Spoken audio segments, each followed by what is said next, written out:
If you're tired of feeling misinformed, and as a woman, like your body doesn't feel like yours anymore, then this episode is for you. Welcome to another episode of the Newstrength Way. Today I am joined by an amazing guest speaker, beautiful woman all round. Her name is Jess Dingle. She is a women's physiotherapist based at Advanced Physio Warners Bay. And luckily enough for us guys and listeners, we are here to learn some beautiful information that she has on a very important topic that a lot of women are now working through and have always worked through, obviously, but it's now more of a trendy, hot topic. Jess, welcome to the podcast. Oh, thanks for having me. I'm really excited to be here. This is, super exciting. So thank you. So good. You're so welcome. So with the women that we work with at Newstrength, part of this podcast is to help obviously give them a resource on navigating one of these life transitions or phases. And so I thought, why not get together with you, invite you onto the podcast, and we can start having a bit of an exploration of what that all looks like. Talk to me about, first of all, what have you seen in your experience over the years with menopause and perimenopause? Yeah, so I think, this goes a little bit back to when I was studying my master's, and we concentrate on lots of different topics that are relevant to women's health. And I did one subject where it was just women's health across the lifespan. So we focused on adolescence and, pregnancy, postnatal, and then menopause. And you got to pick two. And I picked, I think, postnatal, prenatal, and menopause. And I think what really struck me was that during the menopause topic, I got really grumpy because I got cranky because I thought I knew enough. And it really irritated me that I was a physio, had been practicing as a physio for 10 plus years, and I still didn't have enough knowledge on the basics of something that all women will go through, or all people that identify with a uterus. So it actually pissed me off.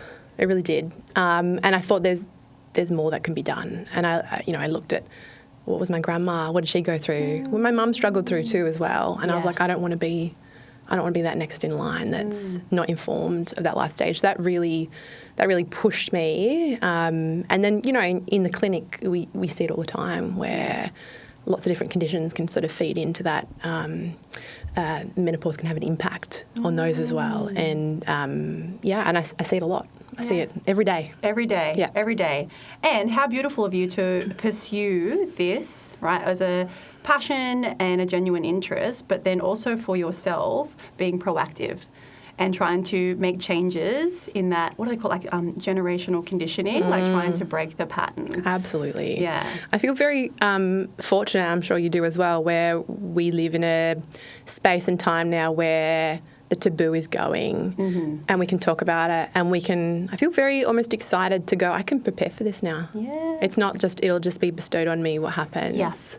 Yeah. And it's not coming out of nowhere and you're not left struggling and trying to keep your head above water and just normalising the pain. That's exactly right. Yeah, not just sort of, grinning and bearing it when it happens to you. Yeah. Which is like a big thing, I feel. 100%. Hey, like you speak to a lot of women and it's like, it just is what it was and I just pushed on. It's like, well, it doesn't have to be that way. No. And we can change that now. Absolutely. So. Yeah, I think it's it really struck a chord with me and I think I feel like once I learnt that, I was like, this is there's going to be more my life's work now, which is really exciting. Yeah, how beautiful. And you also have 2 kids, 1 boy and 1 girl. So how beautiful for you to lead the way for your daughter and then also to model and share and educate to your son as well so he knows how to support someone in the future. Absolutely. Right? Yeah, absolutely. I mean, I will also say even all the work I do now, like Rob's very well versed, my husband, in the menopause transition because of everything. So 100%. When that time comes,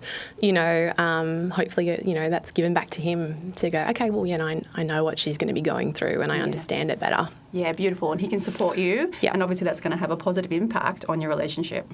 Absolutely. So good. Yeah. Okay then, let's dive into a few different things. So most women don't actually understand the menopause transition. Can we start there? Can we break that down? Tell us a little bit about what that is. Yeah, so I think one of my big points is that most women don't understand it fully.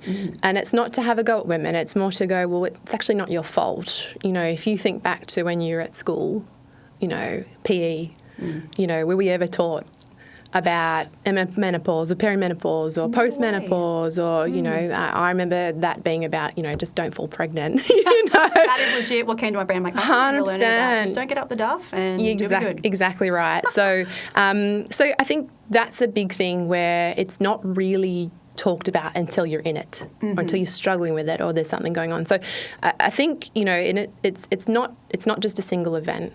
You know, women go through a transition and it can start much younger than what women realise, I think, as well. And it can be it can be very subtle, very subtle changes. And they're navigating it without lots of important information, you know, and accurate information. As you know now, like, it's a pretty hot topic. Yes, very much so. And it's everywhere. You know, my Instagram feed is all about perimenopause. Yeah, exactly. Stacey Sims all over mine as well. Yes. Which I love her content, by the way. Absolutely, yeah. The Stacey Sims, the Mary Claires, the Vonda Wrights. There's some fantastic people out there now. But there is a lot of noise, and there's a lot of sort of unsolicited sort of advice around that life stage, or people trying to sell things for women that are really desperate. Lens, right? Yeah. And I think that makes it really tricky. If you're really desperate for help or answers, it can leave women very vulnerable. Yeah, 100%. You touch on a really strong emotion, obviously vulnerability. In this stage, it's like anything when you experience a curveball that you're not expecting and you feel completely out of control and like that's hard to find what you can do about your situation. Obviously, we'll be put into uncomfortable emotions, just like that. Vulnerability. What about emotions, say like shame and things like that? Have you seen women sort of open up to you about feeling heavier emotions like that too? Absolutely. I think most women, I mean, the ones I see in the clinic these days are definitely in a better position to talk about things, which is great because that taboo is changing. But I think with that coupled with the symptoms that they get as well, there's a lot more emotional sort of investment, but also trouble during that time. And I think sometimes women, you know, they do understand that those sorts of things can change, but not to the extent that we know. Yeah. You know? Yes. Some women will feel like I'm going a bit crazy and I don't know why, or maybe my GP's diagnosed me with multiple different conditions, but they haven't been linked necessarily. And maybe they aren't linked, but a lot of the time there can be a link between those things as well. Yeah. So, I mean, we can touch on it, but, you know, the brain fog and the anxiety, the, you know, word finding difficulty, you know, insomnia, like the list. Yeah, sleep disturbances, the cognitive fogginess. Absolutely. Yeah. Absolutely. Okay. Well, many other hosts of symptoms there, isn't there? There is. Okay, cool. So in that first little section there, is there anything else that we need to add to that? Yeah, I think that's an important thing to know, that I call it the menopause transition. It's a transition because it's a set of stages. And for some women, that might be 10 to 15 years. They may not notice it much in those early stages, so that they might say, oh, look, I went through menopause in a year and then I was fine. So it's very different for everyone. Yep. But for some it can be if we start getting changes in our late 30s, you know, I'm 38, so I'm very aware of, you know, is my cycle changing, or am I feeling different, or do I really notice the fluctuations of my cycle and how my body reacts? Do I heal as well as I used to? Those little things can be just subtle, small subtle things that can be changing that we may not link, you know, to that. I think the other big thing, so it is a transition or a spectrum. Yep. It begins with perimenopause, as you know, which is the early stages where things are starting to change. It can be a bit chaotic. Then the other big thing is that menopause itself, because people use the term menopause. I'm in menopause. Yes. And menopause is technically actually termed the menopause, and it's only one day in a woman's life. I remember when I first learnt that from you, and I thought, I know, so many people popped into my brain, and I've even used it in my previous language before finding that out. And you say, oh, going through menopause, or, yeah, I remember when I went through menopause. And then since learning about perimenopause and that menopause is one day, I'm like, oh, actually, and now I can say that with women that come to the gym and go, oh, actually, did you know it's actually X, Y, Z? And I think as a personal trainer, and this might be cool for every other personal trainer perhaps listening to this episode that wants to support the women going through these transitions in their their gym, it's important to understand this life phase, obviously, because then we can then offer the right strength training recommendations, energy management, nutrition and fueling, and then help them to set up the support pillars that they need to outside of the gym and give them all the resources that's going to help get the results they want in the gym easier and more effectively and long term. That's right. Yeah. And I think, women will feel empowered knowing that someone that's working alongside them understands this. Yes. As well. I think the only thing for me, because I haven't been through it yet, I don't have the first-hand experience, but I think when you can empathise with women, what they're going through, and that we'll all go through it to an extent, I think that's really powerful. That whole women supporting women, women empowering women is really crucial. So I'd say that's a big one, is that one day in a woman's life. As you know, it's the 12 months since the last menstrual period. So you have to be 12 months to then be in your day of the menopause. Yep. And then the other big thing is that the day after that is that you're then postmenopausal. Postmenopausal, that's right. And it stays. Then it's women are there for the rest of their lives. I think that's a big thing. We just kind of assume that it's this long and then it ends and then we're good. Yeah. But we stay postmenopausal, and there's some really important considerations for that as well. Yeah. Is that something we can touch lightly on, like what to, the considerations, as you say? Yeah, absolutely. Yeah. I think if you think of it like once those hormones, particularly estrogen and progesterone, drop really, really low, they have consequences for all body systems. Okay, so the brain, the heart, the cardiometabolic, the pelvic region, bones, muscles, tendons, ligaments, you name it. Like every almost organ system has estrogen receptors. So when we lose that, and I'm not saying everyone needs to be on hormone replacement or anything like that, but if we lose it and don't supplement or don't try and manage it as best as possible, we might spend 30 years, 40 years maybe, depending on our lifespan, being postmenopausal and being without those hormones. And there are consequences as a result. Yeah. And so things particularly like bone density is a massive one. I'm really passionate about bone and screening women, making sure they know where their baseline is as well. So, it's such an important step, right? And this is something for any of our listeners in the gym. If you're a woman and either approaching perimenopause or in menopause or postmenopausal even, joining a gym and getting a scan done, DEXA scan. It is a DEXA. And getting an idea of what your bone density is. Maybe more so if you're a bit younger and you're preparing for this stage, and you can get an idea of just the impact that strength training is going to carry over into the bone density when you're at this higher risk, right? I'd be correct in saying you're at a higher risk during this phase. Oh, definitely. Yeah. I mean, even the statistics of like 1 in 2 women will have an osteoporotic fracture in their lifetime. That's wild. One out of 2 women. I don't want to swear, but it's... It's crazy. Like that's, and I mean, this is a bit personal for me now. My grandma, she's 92. She's had osteoporosis for a period of time. She had a hysterectomy when she was quite young. Yeah. Never went on HRT or anything because it wasn't really a thing back then. But she fell at home and fractured her hip. And that's pretty devastating. 100%. And I think that's also that thing for me going like, I don't want myself or even my mum, she's still a bit younger, but my daughter to be like that or end up in that position and potentially lose quality of life or not make it because of a fracture, and the mortality rate of that, after having a hip fracture is really quite high. Within a year, I think it's a 30% mortality, which is huge. Really, yeah. It's massive. Things that we could potentially avoid. And that's the thing, hey, that's what came to my brain as I was listening to you is that, there are things that we can be doing right now and we're all human and it's easy to take things for granted.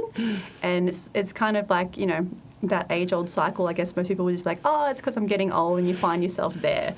But if you're in a privileged position right now in this, whatever season you are in your life, there are things that you can do about it. And that's the beautiful thing, I guess, about this podcast and the events that we can run and the information that we can have access to is that there are things that we can do to take control back of our body, feel more empowered as women, and to prepare so that we can ultimately avoid those things in the future. Absolutely. It's about functioning and engaging in our life and not feeling like we have to, end our life from a fracture or Absolutely. end up in a hospital bed or debilitated in that sense. That's so true. And I think, when you think like the whole movement is medicine thing. Yes. It's so important. And I think women knowing that they can take some power back and do things about that at an earlier age. And then it's never too late either. Yes. You know, Yeah. some women don't start weight training till they're 70, but that's okay. Yeah. You know, that doesn't matter. It's about starting and finding your start. Yeah. You know, and making it part of your, you know, it's a non-negotiable, really. Yeah, agreed. And that's so beautiful, because I think that what you've just said there, it's sort of, you know, for any listeners on this podcast episode right now, it'll give you permission to just make a start and not be like, oh, well, I've missed out, and just accept that you've missed out. Because it's actually, no, you can start whenever you can make a start. Right. If you can make it earlier, go for it.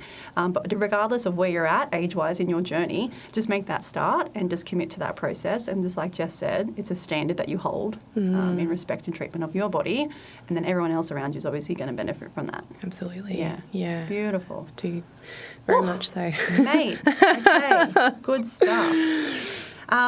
Okay, just a quick question here. Why do you think there's still so much confusion and still so much misconception around menopause and perimenopause? Yeah, I think, again, because it's never really been taught, you know, hasn't been taught from a young age. I think that has an impact.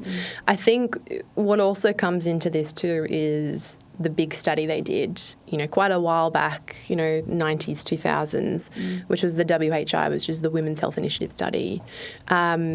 And they looked at lots of different things in that study, and a lot of it was actually quite good, you know, but it really studied the impact of HRT. Right. And that's really when the whole breast cancer risk came out with hormone therapy. Right. And I think that was a pivotal moment, because it really took the focus off menopause. You know, like, well, we shouldn't be on hormone therapy, and we should just, you know, women should just float through that like they. Yeah. So I think that was a really big turning point.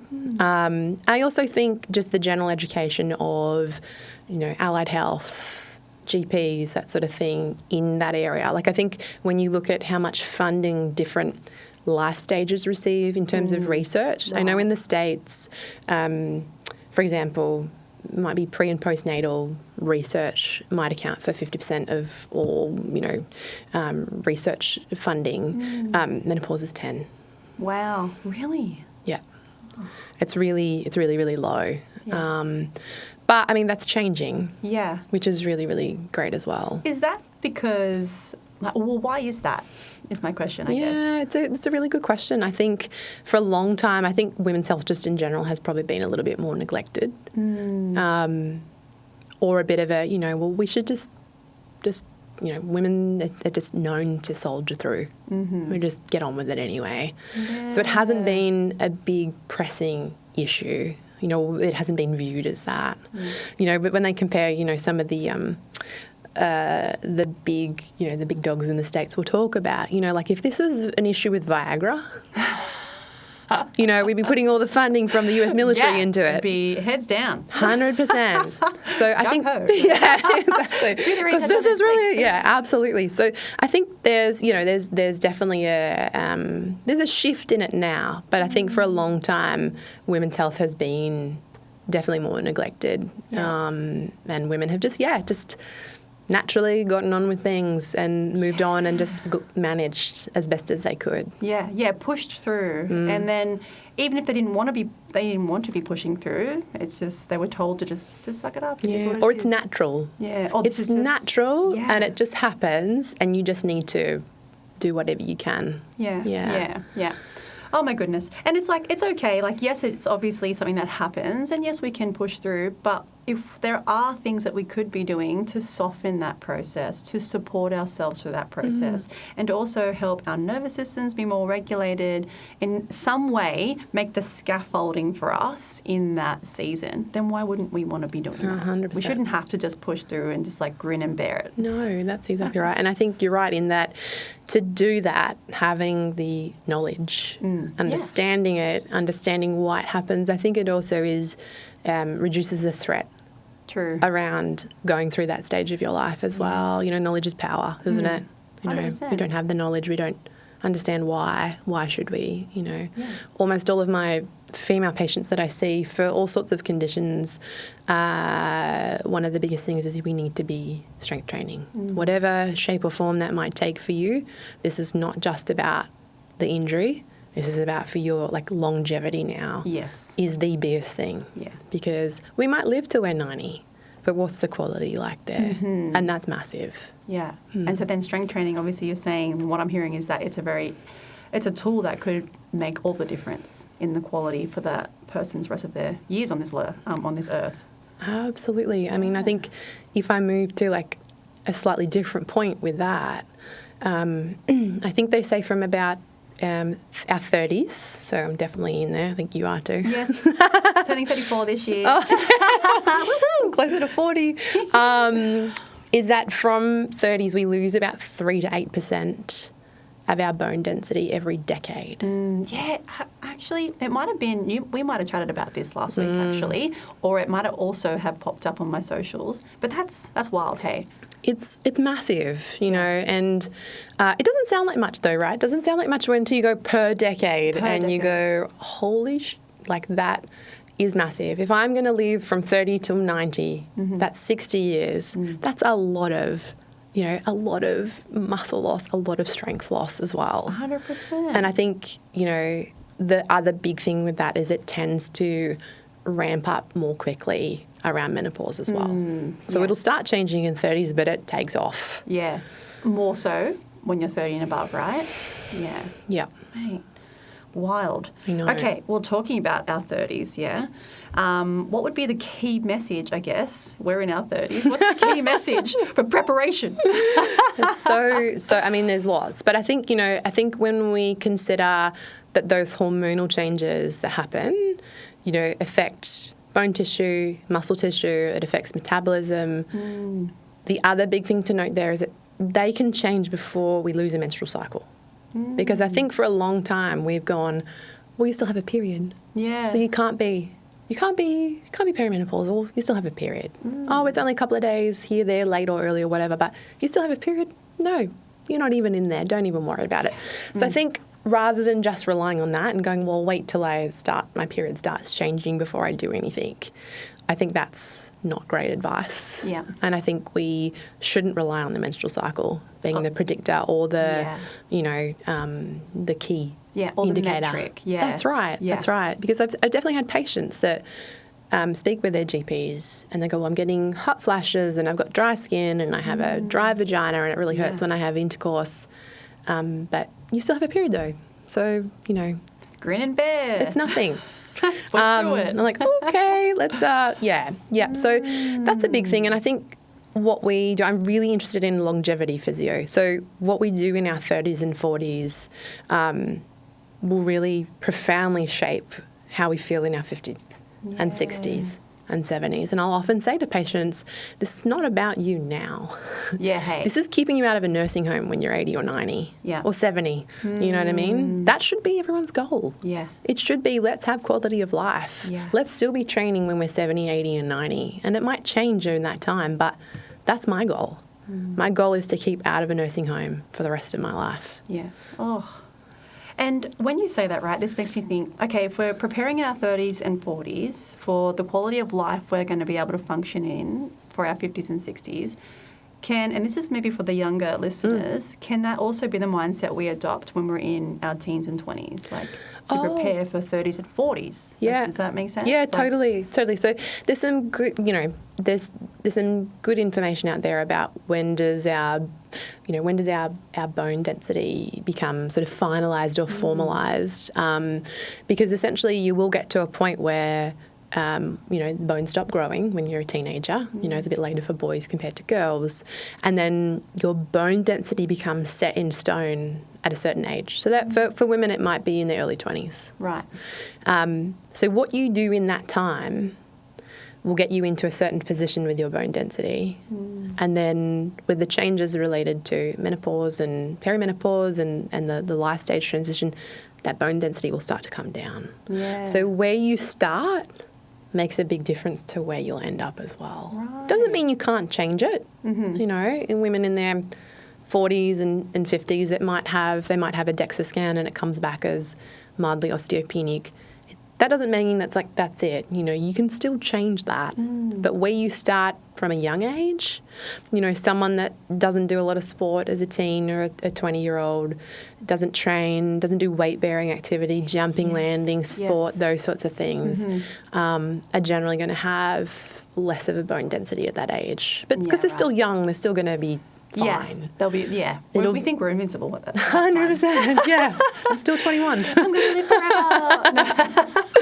So I think it's one of those things where, that definitely makes a difference. Even to, you know, when women or young teenagers get their period and things like that can change things too. But overall, you know, longer term, it's about, particularly from 30 and onwards, is going to be the biggest time you can have an impact on that. Yeah, beautiful. So for all the people listening who are in their 30s and 40s... Get a move on. Yes, get a move on. Get straight. Remember, it's never too late to start. You could literally start after you listen to this episode. Jump into a gym, get into the strength training. And for all my clients, you know, this is just reinforcing that you are doing the work now to ensure that your future has quality and function. So well done, ladies. I love that. So good. Okay, beautiful. Anything else that we can add to that part there, Jess? Yeah, I think some other, I mean, I won't go into absolutely everything because, but we talked a little bit about the muscle mass declining 3 to 8% per decade. The other interesting thing with when we lose mass, it's a bit of a no-brainer, but we lose strength, right? Yes, you lose muscle mass, you're going to lose strength. But the strength loss is actually 2 to 3-fold. So it's an incredible loss of strength with a small loss of muscle mass. Yeah. So that's really, really key. They're not little muscle loss, but a huge impact with the strength lost. Yeah, absolutely. Yeah. You know, and I go back to my my 90-year-old grandma. Like, had she been stronger, better bones, more muscle, those sorts of things, would she have had a fall? You know, it's hard to say, but we'd all hope that for all of us that, like if I'm still in the gym or doing some weight training when I'm 70 and 80, that I'm less likely to have an event like that happen. 100%. The other thing to note about bone is in that menopause transition. So we've gone through the menopause, so the day, 12 months since my last menstrual period, and then I'm in post-menopause, so that, staying low in estrogen for that length of time, the rest of their lives. Women can lose up to about 20% of their bone density. 20% and that is huge. It's massive. That's massive. In that first 5 to 7 years. Wow. Once they're postmenopausal. So you can imagine if that happens, you don't know about it, you don't have a DEXA scan, you don't know where your bone density sits, you get to your 70s, get to your 80s. It's harder to build bone and muscle then. Yeah. For lots of reasons. You want to be doing it earlier. Yeah, less prone to injury, all those sorts of things. 100%. Before we move on, just when you do talk about bone density, and just for the listeners, can you talk to us about the different states that your bones go through? Sure. Where you can't reverse it versus what is the name or the state that it's in that you can do something about it? Sure, yeah. So we measured bone density with a scan called a DEXA. It's a type of X-ray. Yep. They're very easy to obtain. And essentially what we're looking for is the like a cross-section of the bone and how dense the tissue is on the inside of it, the bony makeup of that. So we'd have normal bone density, so they would scan you and then compare you to age match other people and put you in a category. So you have there's a normal category. There's also a category called osteopenia, which is where they can see change in the bone density. Someone's starting to lose that, and they can see that on the scan. I will say they also, when they do that scan, they'll look at left wrist, left hip, and lower back, so lumbar spine. They're the three main areas, and they're particularly with the back and the hip. They're the most common osteoporotic fracture sites. So they're the big, and they take a lot of weight. You imagine your lower back and your hip take a lot of load with gravity, with standing, with doing those sorts of things. Not to mention kids, holding all the kids other on stuff. your hips all the time. Yeah, exactly right. And left wrist. So women, for example, if you're in your 60s and you have a fall and you fracture your wrist, they will automatically send you for a DEXA scan to go, what's the bone density like in this person's wrist? Yes. And a lot of people are right-handed, so we would assume Most of the righties are not so bad. If they're going to have poor bone density, it's potentially going to be on the left side. Because it's the non-dominant, you mean? For a lot of people. Yeah. Right, I'm with you. So we have normal bone density, osteopenia, which is the middle stage, if you like. Yep. And then we have osteoporosis. Yes. And osteoporosis, if you think brittle bones, if you imagine a really highly dense, tissue has got lots of connections of bone, osteoporosis is sparse. Think of it like that. Yeah. So it's less strong, it's more prone to injury, it's more prone to fracture. And when we have osteoporosis, patients or people can get a type of fracture called an insufficiency fracture. So it just means that I might have fractured my wrist or my foot with something that's fairly innocuous. I had a patient the other day who had to have a CT scan and had to get up onto a CT table to lie down and have her scan. Right. And she got a fracture from that. No way. Yeah, in her lower back. So brittle. Brittle. Yeah, really sore, really awful. They do heal. Yeah. But that's not a typical way you'd fracture a spine. Yeah, that's quite... What's the word or the statement I'm looking for? Yeah, it's minimal trauma. Minimal trauma fracture. So, I've had all sorts of patients. I have a patient that jumped into a pool and fractured a heel bone.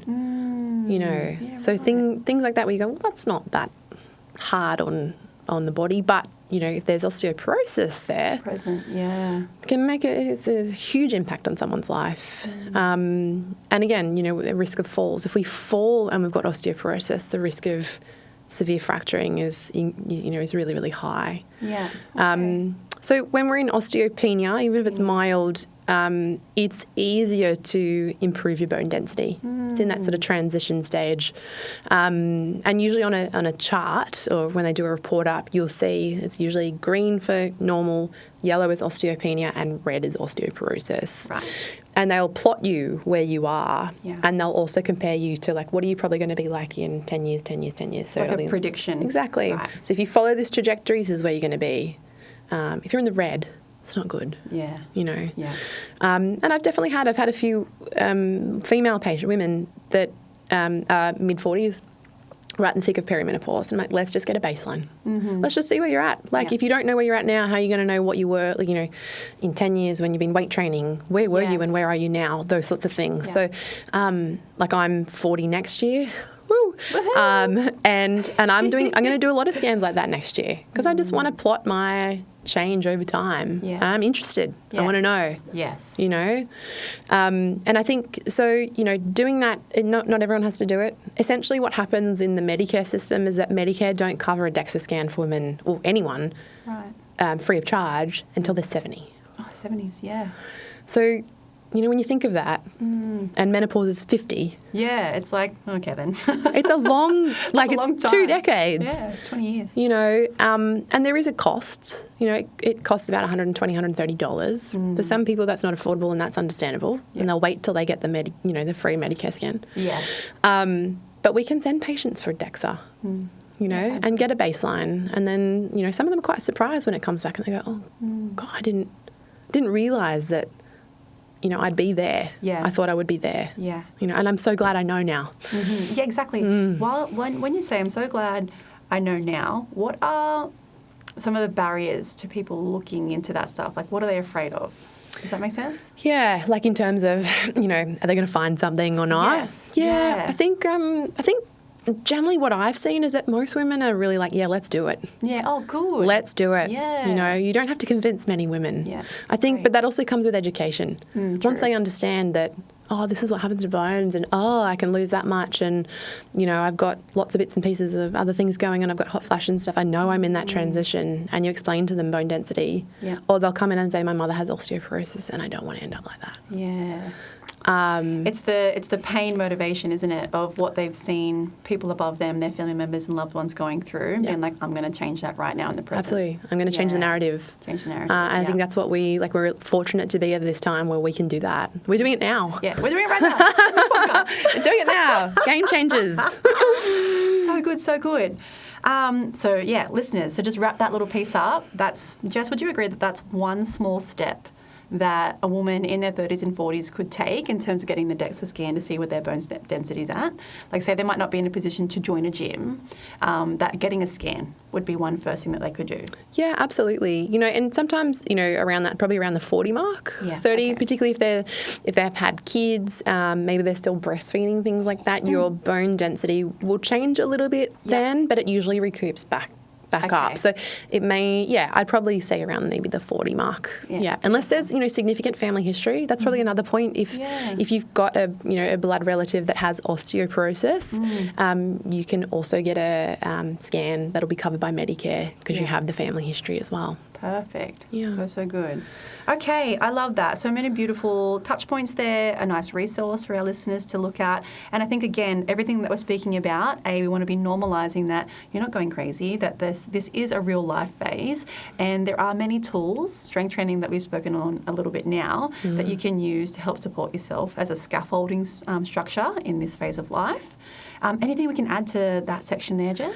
So I think one of the other things I wanted to just quickly touch on, because I'm quite interested in this too, is there's this whole change in our cardiometabolic health in that menopause transition, if we can call it.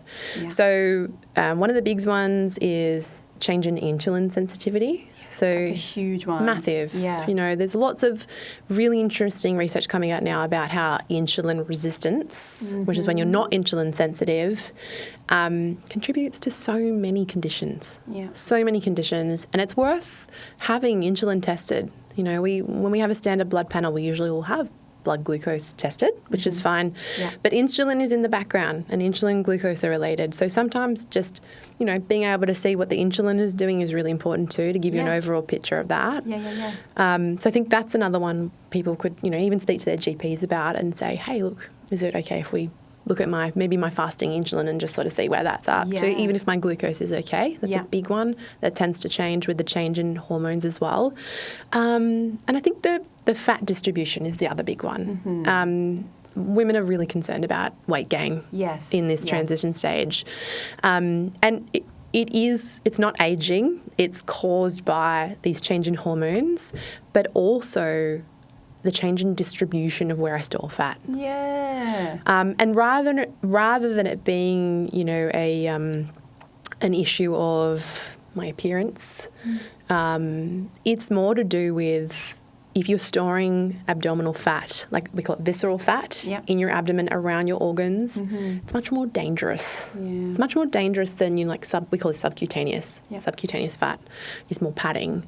But around our organs is really dangerous. It almost acts like an organ. Yeah, and it secretes all sorts of nasty cells and things that can have a further impact on our metabolic health. Yeah. So metabolic health is a really big sort of area, huge area for this now. Yeah. And interestingly, particularly from a heart-related perspective, men, as you're probably aware of, are generally a little bit more at risk of heart attack when they're younger. Like you might have heard of young men having heart attacks at 40 or 45. Once women go through the menopause transition, we almost end up at a very similar position to men. Some are, we almost have, an elevated risk compared to our age-matched male counterparts, if you think of it like that. Yeah. So, and women are dying of heart attacks. More so than men, you're saying? Yeah, as they go, this phase. Yeah. So, which is, what we consider tends to happen a bit more to men. It definitely does change. Yeah. And that's that whole cardiometabolic health. Yeah. So, really interesting, really interesting point, and something, I guess, definitely for listeners to be aware of as well. For sure. And I think, as you sort of touched on, sort of just close off that section, we've talked about resistance training. We both love resistance training. Yes. It's one of the, best things we can be doing. But it does so many things. Obviously it's for muscle. It can be for aesthetics. It's for bone. There's even some suggestion that good training habits can help the symptoms of menopause as well. So it can help you better manage through that stage, mental health, So it really should be considered as like a preventative medicine strategy. Yeah, a strategy in that time point. 100%. Absolutely. So beautiful. It's so interesting as I listen to Jess because my natural tendency is to be super curious and ask lots of questions. But what I didn't say at the start of this episode is that this is kind of a taste tester for our Women's Wellness event that we're holding in March.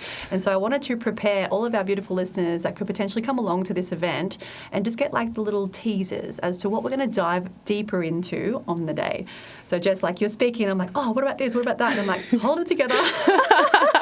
We want to delve deeper. Yes, we're going to delve deeper and release all of this juicy information when we actually hold our women's event. So, yeah, this is a little heads up for the listeners. We will be holding an event, and you can keep an eye on our socials for what that's going to be in terms of details and days and time. So excited. So good, so good. Jess actually presented for us last year, and it was what I was aware of, the first event that we ever ran for perimenopause and menopause in our little sort of suburb, Gateshead. And while we're on this topic, just quickly, Jess, can you talk to me about everything else that you did in that time since we did that first event? Where else did you present at? Oh, that's really cool. So I love talking. I love presenting. I get a kick out of educating people and making them go, oh yeah, like I can better myself because of that. So definitely the workshops on the menopause transition, I like to call it prepare to pause and beyond or whatever. How cool is that? Prepare yes, to pause. yeah, then beyond down the track. So that was a really big hit last year. So I ran that at a few different gyms with a few different groups of women, community groups, even some church groups as well, which was really nice. Cool. And got a lot out of it. And a lot of really interested people coming along and going, yes, and lots of really great questions as well. So that was really, really great. I also did a little bit of like postnatal workshops with a Pilates studio as well. So really trying to, help address, new mamas and second time and third time mamas and, getting back into exercise and strength training. And it's really interesting in that life stage as well, like that postnatal stage, because like we're still postnatal. Yes, it's postnatal, right? 100%. It's a lovely stage for me to go, like, you're postnatal now, you might have finished children, you may not have, but this is the next stage you need to be thinking about. Yeah. So it's a really nice link from postnatal to perimenopause, even though we hope there's like a good space between them, is to get them starting to think about that a little bit starting to, maybe they've finished having children and getting back into exercise and starting to get back to themselves, before the next change comes. Yes. I think that's important, and to not be scared of that change. As well. Yeah. Beautiful. Yeah. It's nice to have the information and know what to do to prepare, because it would give the brain certainty and obviously clarity. And when we can see what we're up against, we can problem solve, put in place the strategies that we need to support ourselves. And you going around to all our little, suburbs and the surrounding gyms even, like shout out to all those gyms that reached out to Jess, because that just means more women in our Lake Mac area and Hunter area are empowered, they're informed, and they're supported. Yep. And then they can join gyms knowing that, hey, this gym actually knows more about women's health. I love that. I value that. And I'm going to feel safe here. So important, so beautiful, so good. So well done. Thank you. No, I get a kick out of it. I leave there, every time I do something like that, I leave buzzing. Really excited. Yeah. That's always a good telltale sign that you're doing what you're meant to be doing, right? Yeah, my calling, I found it. And your love, I love that. Amazing. Okay, so anything else that we can extract from that point there that we spoke about? Or I think, the big thing is, is doing things that are going to help with prevention, but to also help manage. I think that's key. As well, yeah. And being interested in your own longevity. Actually caring. 100%. Caring. Yeah, yes. Not what will be, will be. I said to my mum the other day, like, the things I do, like the way I eat, the way I train, the way I work is very structured. And for me now, it's not necessarily just so I'm here for me long term. I'm here for my kids. Yes. I'm here because I want to see them, get married, have their own children, I'd love them to have grandchildren, and I have great grandchildren, and I can enjoy it. And you can enjoy it. Absolutely. So I think it's, it's thinking about, yourself definitely, and you want to enjoy those moments, but you want to be here. I want to be here. Yeah. I don't want to get to 70 and then be like, that's it. Yeah. You're going to suffer for the next 5 years and then it's going to be all over. Yeah, and Jess makes such a good point here because as mums, we can often ride the guilt train of taking an hour or 45 minutes for myself to do something like training makes me feel guilty. And so if you're listening to all this information, this is a beautiful way to flip that narrative and turn the traditional selfishness of like, it's selfish for me to train or take time for myself and do things for myself, and flip it into, if I don't do this, then what are the things I'll be missing out on that will leave me feeling more guilt and more disappointment and more disempowerment in the future. So we can really flip the narrative and say this is actually stuff that's preparing you both in the moment to enjoy your kids and be a more regulated version of yourself when you're at home, but then also to be a present, more engaged, more functioning version of you in the future, where obviously lots of joy and fulfillment will be present as well. That's right. Yeah, well said. Yeah. Well said, J1. Yeah, that's just, J1, yes. So good, so good. All right, beautiful. So, let's move on to the next. Yeah, the next segment. I love this. So we've got women should be preparing and thriving. Yeah, not suffering. That's right. Yeah, through menopause alone. So talk to us a little bit about what that is. That's a big one. I think we can talk about symptoms. We can talk about that, but there definitely has been a bit of a trend of women just doing it alone or having maybe one practitioner that they're going to and not maybe getting much out of. So I think it's important that, we understand and we validate that, potentially for a long time, women's health concerns have often been put on the back burner. Yeah. And it's not something that we should tolerate, and we should be empowering women. We should be giving them knowledge and support. And so that, those last years can be really, really energising and they can be really strong through that. So I think I view this life stage now as I'm excited about the changes. Yeah, because I know about them and I'm aware they're coming. Yes. And I don't know to what extent yet, but I know why. And I think when you also validating women that have symptoms at the moment and going, this is most likely that. Yeah. And your body's doing it for a reason. And there's lots of support out there and there's lots of things you can do. You've probably heard of, there's lots of menopause clinics opening up, or there's a few clinics now that are women's health GP only clinics where they have a special vested interest in this, or there's some GPs that might just focus on women's health only.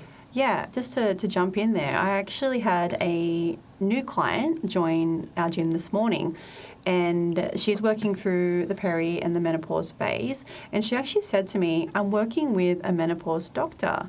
And I was like, oh my God, I've actually not heard of that at all. But also how beautiful to see that progressing. Yep. That this woman came into our gym with this confident support system or person or professional in their back pocket, being like, right, I know the importance of why I'm here. This is the life stage I'm at. I'm ready to do the work and I have this person here and I want your help now as well. I don't know. I think that's such a beautiful thing. I was just taken aback, being like, a menopause doctor? Yes. Just that? What? Yeah, absolutely. And I mean, not that long ago, maybe when I started my master's, which was around COVID, there was a health hub. It was a menopause health hub. Publicly, you could access it, but you had to have very severe symptoms to be able to go there. Yeah, right. But it was kind of the first of its kind in Newcastle. And then sort of since that, there have been others, and there's probably 3 or 4 I can think off the top of my head. And then, as I said, single GPs that are focusing on that a little bit more. Yeah. So there are people that are really interested in that, and they're busy, right? They're really busy now. They're so busy, which is awesome, but we need more. Yeah. We need more of it. Yeah. We really do need more of it because you want someone that's interested. I'm interested in this. I want to help you. I want to get the most out of you and the best for you in these life stages as well. Yeah. So I think that's a really big thing. And it's also about, it's like the whole, the village. Yes. The pre postnatal village. This is the same thing. It's just a different life stage. Is create your village. Yes. Find your village and then stick with them. Yeah. Yeah. So the message here, ladies, if you become a mum, you have to find your village there. And then when you sort of, you're nurturing your kids and whatever, and you're entering your perimenopause and whatever, you've got to find another village. Yes. As well. So it just seems like we just continue to find villages. In every phase of our life. New phase, find a new village. Different village, yeah, but supportive. Or continue to build your village out. Exactly. Yeah. And knowing who those supports are, like it could be, I'm going to say physio, a specialist health GP that focuses on women's health, PT, so personal training, strength and conditioning, it might be a dietitian. You might have multiple people in your court, plus then your family and your friends and, probably other women that you're going through a similar life stage with that you can talk to. We should talk about this when we're going through Always. Yes.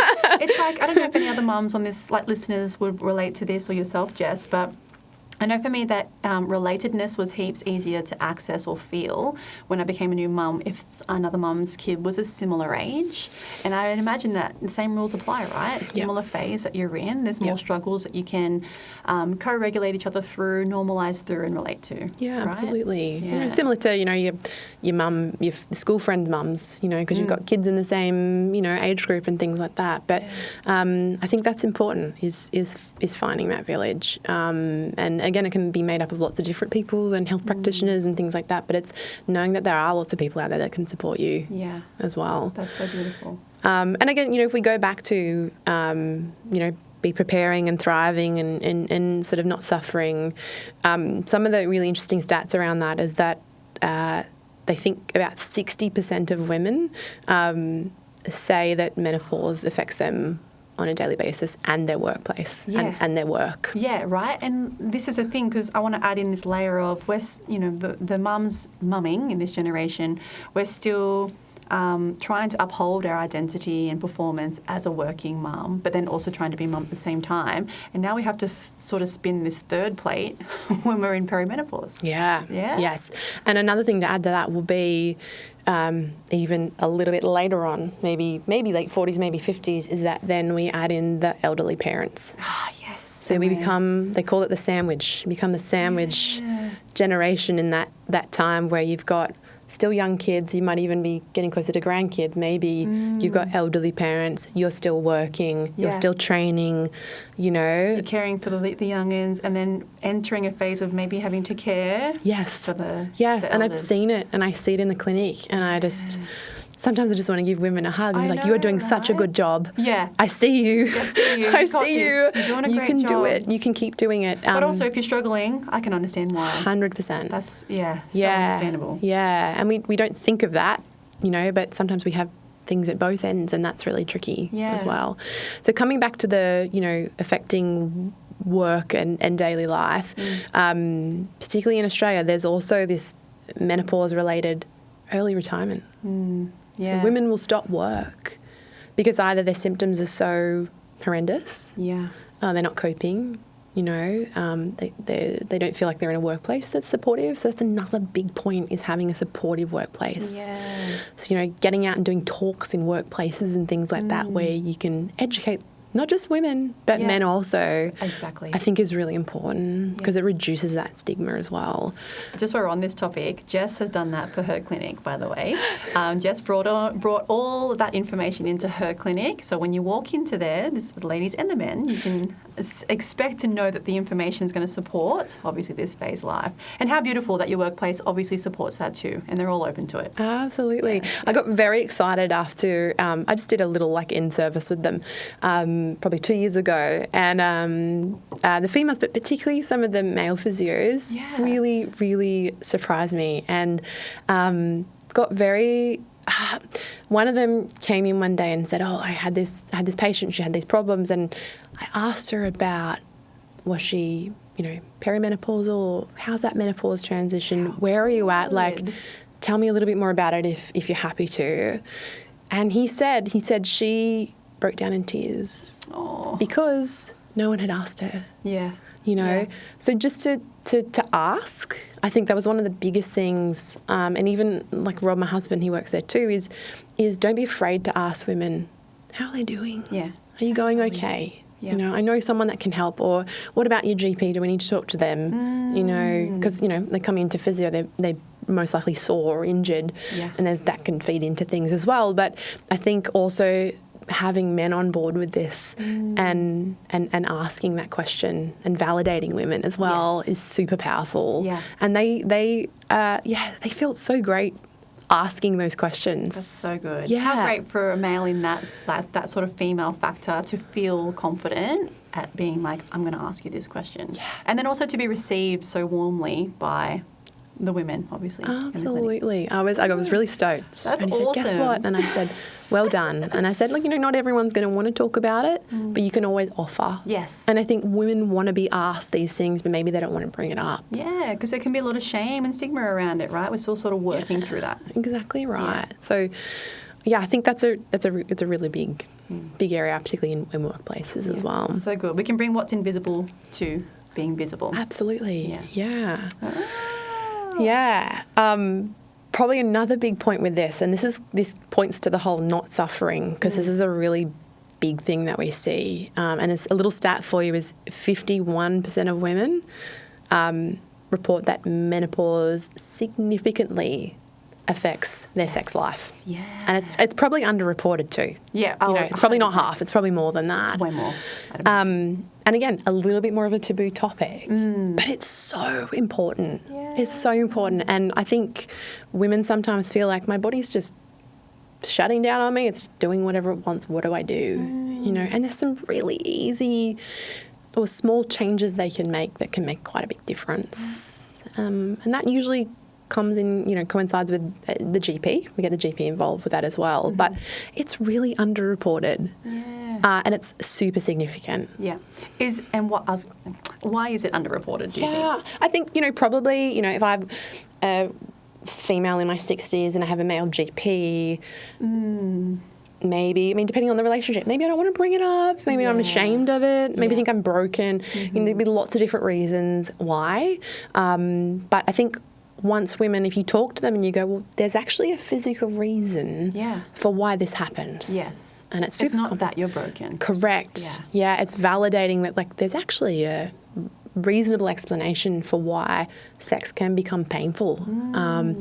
Another time in life where this also happens is women breastfeeding. Yes. Yeah. So they think, that. Same. Is also because when we breastfeed, our estrogen drops. It's just what happens. There's a little bit of a feedback loop there when we breastfeed. So if estrogen is low, we have far less estrogen in the vagina walls. There's less length, less lubrication. Things are much more dry. Yeah. Intercourse can be really painful, and people just go like, where did that come from? Yeah. Same thing. The anxiety, right, of like if there's an expectation, like, I should do this to make sure my partner feels loved too. 100%. But it's really painful, and then you feel anxious about it. Yeah, and you then bring up a big storm. Exactly. And then, the other part of that is that the pelvic floor responds to that. The pelvic floor goes, well, if this is going to be sore every time, I need to protect you. Yeah, protection mode. 100%. Yeah. And that can, that feeds into everything, a heightened fight or flight response, those sorts of things. But pelvic floor will become overactive almost, or tighter to go, well, I think we need to protect you from this. And then that starts a bit of a cycle. So, every time they go to try, they go, oh, I'm still sore.